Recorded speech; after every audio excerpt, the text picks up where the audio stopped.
اب یہ آیت قرآن مجید کی، یہ سورہ کہف آیت نمبر 110، فمن کان یرجو لقاء ربہ فلیعمل عملا صالحا ولا یشرک بعبادت ربہ احدا۔ اپنے رب کی عبادت کے ساتھ کسی کو شریک نہ کرے، اپنے رب کی عبادت میں کسی کو شریک کر کے شرک نہ کرے۔ لا یشرک، یہ لفظ اس کی کیا تفسیر ہے؟ کس چیز سے روک کے اس کو اس آیت پہ عمل کروایا جائے گا؟ اور یہ بھی بڑی باریک بات ہے، وہابیوں کی اصطلاح ہے کلمہ گو مشرک۔ کہتے ہیں ایک تو وہ ابو جہل کا ٹولہ وہ مشرک تھے، ایک آج کے کلمہ گو بھی مشرک ہیں کہ وہ یا رسول اللہ صلی اللہ علیہ وسلم کہتے ہیں، یہ کرتے ہیں وہ کرتے ہیں۔ پھر اس ذریعے سے تو اس پر لفظ پر انہوں نے کتابیں بھی کئی بدبختوں نے لکھی ہوئی ہیں۔ یہ ادھر مبشر ربانی تھا بدبخت ایک لاہور میں، یہ وہابیہ کا، اس نے کلمہ گو مشرک، اس پر کتاب پر پھر پابندی لگی۔ اس کا ٹائٹل ہی تھا کلمہ گو مشرک، مطلب کیا ہے؟ مسلمان بھی ہیں مشرک بھی ہیں بیک وقت مسلمان بھی ہیں مشرک بھی ہیں۔ اس پر ہم نے اس زمانے میں مواخذہ کیا تھا کہ ایمان تجزی کو قبول نہیں کرتا، اگر مسلمان ہے تو مشرک نہیں، اگر مشرک ہے تو مسلمان نہیں، 50-50 نہیں ہو سکتا۔ 100 میں سے 1% بھی کفر و شرک آیا، ایمان گیا۔ ان کا بیانیہ ہے کہ یہ ساری امت، یعنی اصل جو مشرک ہیں ان سے تو ان کی جنگ نہیں، اصل مشرک ان کو تو سعودی عرب میں اور دبئی میں اور ہر جگہ انہوں نے مندر بنا دیے ہیں کہ جی بھر کے کرو، اور دنیا کے سب سے بڑے بندر اور ان میں سب سے بڑے بندر، اس سے ان کو الرجی نہیں ہے۔ اور یہ خبر دی تھی رسول پاک صلی اللہ علیہ وسلم نے، تیری نظر خارزار شب میں گلاب تحریر کر چکی تھی، اجاڑ نیندوں کے خواب میں انقلاب تحریر کر چکی تھی، میرے ذہن کے فلک پر جو سوال چمکے تو میں نے دیکھا، تیرے زمانے کی خاک ان کے جواب تحریر کر چکی تھی۔ تو اس میں یہ ہے حدیث میں یقتلون اہل الاسلام ویدعون اہل الاوثان یا اصنام، کہ ایسی قوم آئے گی مسلمانوں کو تو قتل کریں گے مگر بت پرستوں کو کچھ نہیں کہیں گے، اہل اوثان کو۔ اور وہ یہی طبقہ ہے کہ مسلمانوں پر تو پابندیاں ہیں، یہ نہ کہو وہ نہ کہو، اور ان کے لیے خود بنا کے پیش کر رہے ہیں۔ اب وہ یہ آیت پیش کرتے ہیں اپنے بیانیہ پر کہ ایسا ہو سکتا ہے کہ مومن بھی ہو اور ساتھ ہی مشرک بھی ہو۔ کیسے؟ فَلْيَعْمَلْ عَمَلًا صَالِحًا، نیک کام کرے، وَلَا يُشْرِكْ بِعِبَادَةِ رَبِّهِ أَحَدًا، تو ساتھ وہ شرک بھی کر رہا تھا تو اس کو روکا جائے کہ شرک نہ کرے۔ تو اس طرح یعنی عمل صالح اور شرک دونوں اکٹھے ہو سکتے ہیں۔ عمل صالح تب ہے جب مومن ہے، اس کی بات ہو رہی ہے، یعنی یہاں بت پرستوں کو نہیں بولا جا رہا۔ فمن کان یرجو لقاء ربہ، کافر تو لقاء ربہ کی یرجو ہوتا ہی نہیں ہے، سمجھ آ رہی ہے نا؟ فمن کان یرجو لقاء ربہ فلیعمل عملا صالحا، جو مومن ہے ایک تو نیک کام کرے، دوسرا ولا یشرک بعبادت ربہ احدا، اپنے رب کی عبادت میں کسی کو شریک نہ ٹھہرائے۔ تو یہ ان کا بھی، دیکھو کلمہ گو بھی ہے اور ساتھ شرک مکس کر رہا تھا تو اس کو روکا گیا کہ کلمہ گو رہو، صرف شرک مکس نہ کرو ساتھ اس کے۔ اب اس کو انہوں نے، یعنی یہ ہے ایک غلط بیس پر پھر آگے مزید غلط کرنا جو آج یہ کر رہے ہیں۔ امام ترمذی نے تو اس آیت کو اس چیز کی دلیل بنایا کہ حدیث میں جو فقط شرکا ہے وہ حقیقتاً نہیں، تغلیظاً ہے۔ تو تغلیظاً کیوں ہے؟ کہ آیت میں رب ذوالجلال نے حکم دیا ہے کہ ریا سے بچنے کا، اور ریا سے بچنے کو شرک سے تعبیر کیا ہے، شرک سے بچنے کے ساتھ، یعنی لا یشرک کا مطلب ہے لا یرائی، نماز پڑھے ساتھ ریا نہ کرے۔ اب یہ تو اکٹھا ہو جائے گا ایمان کے ساتھ، کلمہ گو ریاکار ہو، مگر یہ نہیں ہو سکتا کہ کلمہ گو ہو اور مشرک بھی ہو۔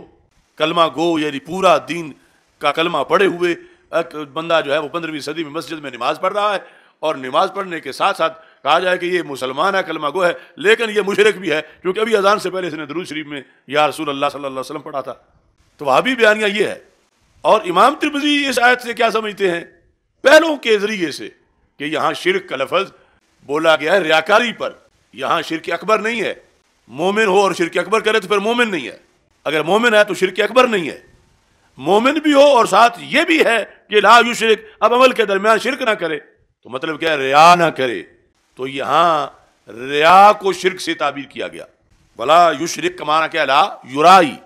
تو اب وابیہ کا بیانیہ ختم ہوا، انہوں نے جو گھڑا تھا اس کے مقابلے میں امت کا بیانیہ آ رہا ہے، اور وہ یہاں شرک سے مراد شرک اکبر نہیں لیتے بلکہ شرک اصغر لیتے ہیں، اور اکبر اور اصغر میں بڑا فرق ہے زمین و آسمان کا۔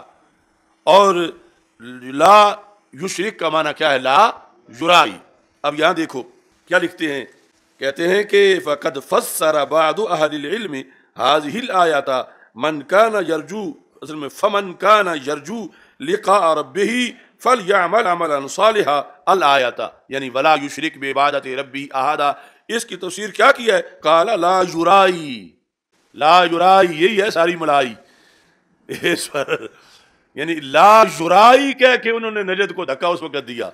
لا کہ لا یشرک یہ لا یرائی ہے، یہ شرک اکبر نہیں، شرک اصغر ہے.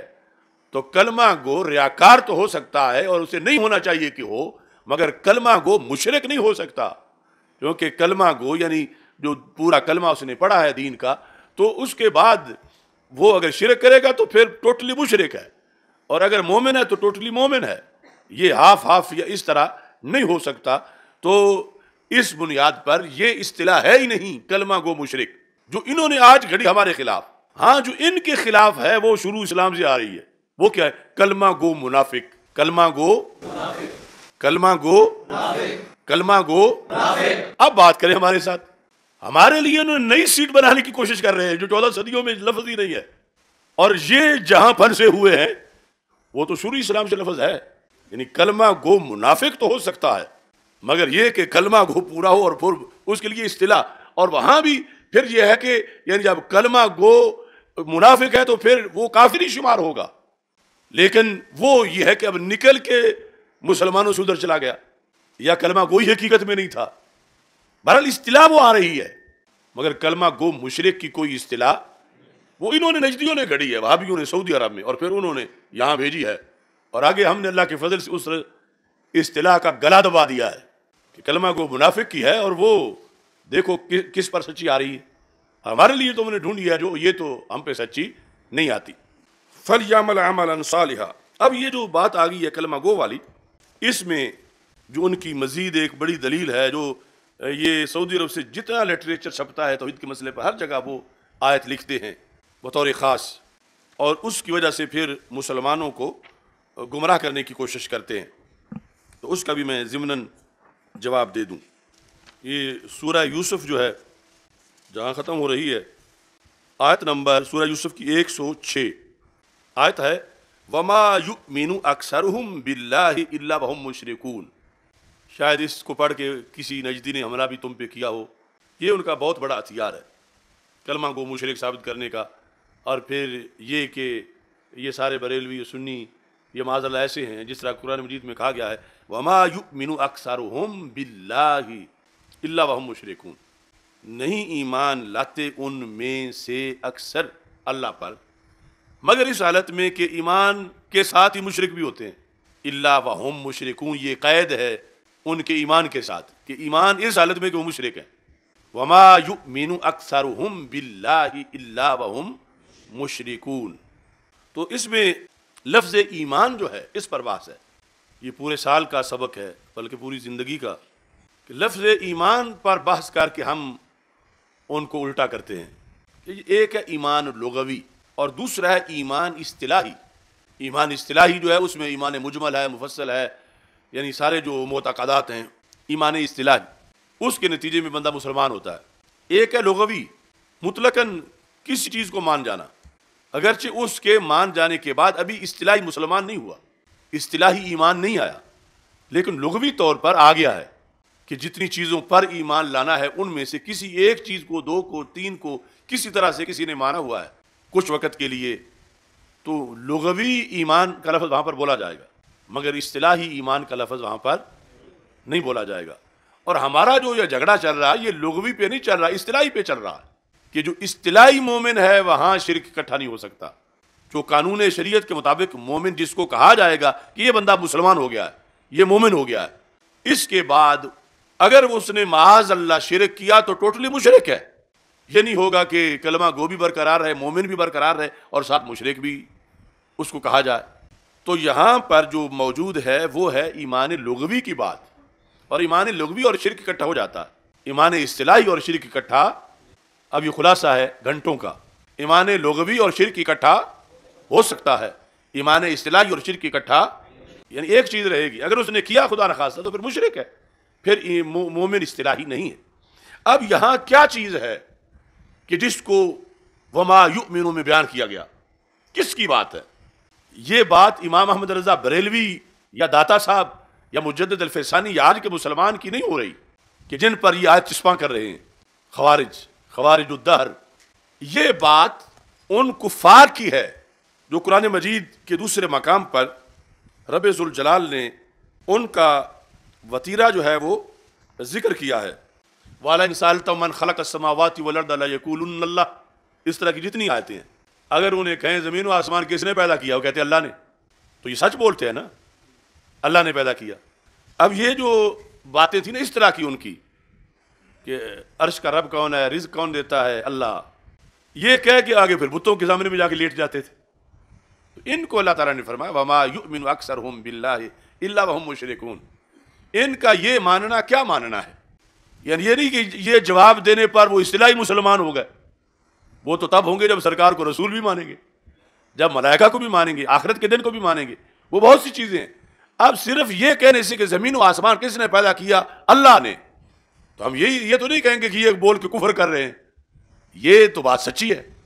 اور ابھی لغوی ایمان آیا ہے، اصطلاحی ایمان، ان کے لغوی ایمان کو بیان کرتے ہوئے رب نے فرمایا ان کافروں کو جو اصطلاحی کافر ہیں اور لغوی مومن ہیں، ان کو رب نے کہا کہ یہ اس سوال کا جواب دیتے ہوئے بھی، یوں مانتے ہوئے بھی کہ رزق کون دیتا ہے اور خالق کون ہے، پھر بھی یہ شرک کرتے ہیں کہ بتوں کی پوجا کرتے ہیں۔ یہ نہیں تھا کہ پورے مسلمان دائرہ اسلام میں داخل ہو چکے تھے اور پھر ساتھ ساتھ مشرک بھی تھے، ایسا ہرگز۔ اور آج یہ پورے جو مسلمان ہیں اصطلاحی ان پہ آیت پڑھی جا رہی ہے، یہ ظلم ہے۔ یہ ان لوگوں کا کام ہے جن کے بارے میں عبداللہ بن عمر رضی اللہ تعالیٰ نے فرمایا کان ابن عمر یراہم شرار خلق اللہ، کہ اللہ کی مخلوق میں خوارج کو ابن عمر رضی اللہ تعالیٰ عنہ سب سے زیادہ برا مانتے تھے۔ شرار شریر کی جمع ہے، خلق اللہ خلق خدا میں سے سب سے زیادہ شریر، یراہم ان کو، پیچھے ذکر خوارج کا ہے بخاری میں، قال انہم انطلقوا الی آیات نزلت فی الکفار فجعلوها علی المؤمنین، کہ جو آیتیں کافروں کے بارے میں اتری تھی یہ مومنوں پر فٹ کرتے ہیں، یہ خوارج کی نشانی ہے۔ لہذا یہ آج کتابیں لکھ کے کلمہ کو مشرک، یہ جو کچھ چھپ رہا ہے سب کچھ، یہ گویا کہ ثبوت دے رہے ہیں کہ انہی کے بارے میں ابن عمر نے فرمایا تھا کہ جب دنیا پوچھے کہ خوارج کون ہوتے ہیں، نشانی کیا ہے، تو دکھا دو یہ نشانی ہے، یہ ان کے خارجی ہونے کی نشانی ہے، یہ خوارج ہیں اور ہیں شرار خلق اللہ۔ کوئی کہ گالی دے رہے تو ہم صحیح بخاری پڑھ رہے ہیں، شرار خلق اللہ، اللہ کی مخلوق میں سب سے زیادہ برے ہیں۔ کرتوت کیا ہے کہ جو آیات کفار کے بارے میں اتری تھیں وہ یہ مسلمانوں پہ چسپاں کرتے ہیں۔ اس کی دلیل کیا ہے ہمارے پاس آج، وما یؤمن اکثرهم باللہ الا وهم مشرکون، یہ 100% کفار کے بارے میں اتری تھی۔ وما یؤمن اکثرهم کا مرجع پیچھے دیکھ لیں آیت قرآن میں کون ہے، وہی پھر مشرکون بھی ہیں جو ہم ہیں، وہ پیچھے کافر ہیں۔ تو انہوں نے کافروں والی آیت آ کے مسلمانوں پہ فٹ کی ہوئی ہے، یہود نصارہ کو خوش کرنے کے لیے کہ ہم تو فارغ ہوئے تھے اپنے دین سے، ان وابیوں کے ذریعے ہم اس امت کو بھی فارغ کروائیں گے کہ ساری امت کو ایسا کہیں۔ اب وہ قرآن میں پیچھے دیکھو کہ ذکر کس کا آ رہا ہے، یہی جو مفہوم قرآن بدلنے کی واردات ہماری 2 جلدوں میں چھپی ہوئی ہے، اس میں اس طرح ہم نے ما قبل سے ہی اور ما بعد سے ہی اور دیگر آیات سے ہی ان کی ہر بات کا جواب دیا ہے جو یہ اپنی طرف سے فہم قرآن کے دعوے دار ہیں اور تفہیم قرآن کے دعوے دار ہیں، اور یہ کہ ہم قرآن پڑھتے ہیں اور سنی شعر پڑھتے ہیں اور قرآن ہمارا ہے اور ہماری دلیلیں ہیں۔ تو ہم نے قرآن ہی سے، قرآن کے اسلوب سے، آیات سے، ما قبل سے، ما بعد سے ان کی ہر بات کا جواب دیا جو یہ استدلالات کے دعوے دار تھے قرآن مجید سے۔ اب یہاں یہ جو آیت ہے سورہ یوسف میں، وما یؤمن اکثرهم باللہ الا وهم مشرکون، اس سے پہلی کیا آیت ہے، وَكَأَيٍّ مِّنْ آیَةٍ فِي السَّمَاوَاتِ وَالْأَرْضِ یمرون علیہا وہم عنہا معرضون، کہ کتنی اللہ کی نشانیاں ہیں زمین و آسمان میں، وہ کافر ان کے پاس سے گزرتے ہیں اور ان سے اعراض کرتے ہیں۔ تو یہ ذکر کس کا ہے؟ معرضون کا ہے، معرضون، وہ اعراض کرتے ہیں، اللہ کی نشانیوں کو مانتے نہیں ہیں۔ آگے وما یؤمن اکثرهم باللہ الا وهم مشرکون، اور جو مانتے ہیں چند باتیں تو اس میں بھی یعنی وہ ساتھ شرک بھی کرتے ہیں اور کچھ باتیں ان پر لغوی ایمان بھی لے آتے ہیں۔ یا بتایا جائے کہ کون سے لوگ تھے جب قرآن اتر رہا تھا، آخر آیت کسی کے بارے میں اتری اور بارے جن میں اتری وہ عام ایک دوری اکثر ہم ہیں، تو صحابہ میں سے کون تھے؟ اکثرہم، کون کلمہ گو مشرک تھے اس وقت؟ کون تھے؟ تو صحابہ میں سے تو ایک بھی ایسا نہیں تھا. تو پھر ایمان والے تو سارے صحابہ کہلاتے تھے. اور یہ جن کے بارے میں ہے وہ اکا دکا نہیں، اکثرہم ہیں. یعنی جس طبقے کی بات ہے اس طبقے کے وہ اکثرہم ہیں، ایک دو نہیں. وہ طبقہ ہے مشرکین مکہ کا. بالا ان سالتہم من خلق السماوات والارض لیقولن اللہ. ان سے پوچھو زمین و آسمان کس نے پیدا کیا؟ کہتے ہیں اللہ نے پیدا کیا. اتنا تو مانتے ہیں مگر دین اسلام نہیں مانتے، قرآن نہیں مانتے، رسول پاک صلی اللہ علیہ وسلم کی نبوت نہیں مانتے. لہذا مومن اصطلاحی نہیں ہیں کافر. تو یہ ماقبل بھی بیان کر رہا ہے، کیونکہ اس سے پہلے دیکھو تو اللہ تعالیٰ فرماتا وما اکثر الناس ولو حرصت بمؤمنین. اس سے پہلے دیکھو ذالک من انباء الغیب نوحیہ الیک وما کنت لدیہم اذ اجمعوا امرہم وہم یمکرون. یہ مکر کرنے والوں کی بات ہو رہی ہے، ماننے والوں کی نہیں ہو رہی. وما اکثر الناس ولو حرصت بمؤمنین. محبوب اگر زیادہ بھی آپ حرص کرو اکثر نہیں مانیں گے. تو یہ نہ ماننے والوں کی بات ہو رہی ہے. اور پھر وما تسألهم علیہ من اجر، آپ ان سے یعنی کفار مکہ سے، یہ اس وقت کے جو مخالف ہیں محبوب علیہ السلام کے، آپ ان سے تو کسی اجر کا سوال نہیں کرتے. ان ہوا الا ذکر للعالمین. اب یہ کن سے اجر کا سوال نہیں کرتے؟ پیچھے ذکر کفار کا ہے جن کو دعوت دیتے ہیں اور وہ مانتے نہیں ہیں. وَكَأَيٍّ مِّنْ آیَةٍ فِي السَّمَاوَاتِ وَالْأَرْضِ يَمُرُّونَ عَلَيْهَا وَهُمْ عَنْهَا مُعْرِضُونَ. یہ اعراض کرنے والے کون ہیں؟ کفار ہیں. آگے متصل آیت ہے وَمَا يُؤْمِنُ أَكْثَرُهُمْ بِاللَّهِ إِلَّا وَهُمْ مُشْرِكُونَ، کہ یہ لغوی طور پر اللہ کو خالق رازق مان جاتے ہیں مگر مومن نہیں ہیں، کیونکہ یہ معیار الوہیت نہیں مانتے، توحید نہیں مانتے، رسالت نہیں مانتے. تو یہ کیا ہیں؟ مشرک ہیں. سمجھ آئی ہے نا؟ تو یہ ان کی سب سے بڑی دلیل ہے اپنا جھوٹا بیانیہ ثابت کرنے کے لیے، بیان کرنے کے لیے، جبکہ اس کا تذکرہ خود 2 آیتیں پہلے سے پڑھ کے لے ہیں تو پتہ چل جاتا کہ یہ مومنین کی شان نہیں ہے جو پیچھے بیان ہو رہی ہے جن لوگوں کی آگے جن کے بارے میں یہ آیت ہے. تو وہ جو تھوڑا سا مانتے ہیں اس کا ذکر یعنی ایمان لغوی کی شکل میں کر کے آگے پھر یہ اس کا حکم بیان کیا گیا.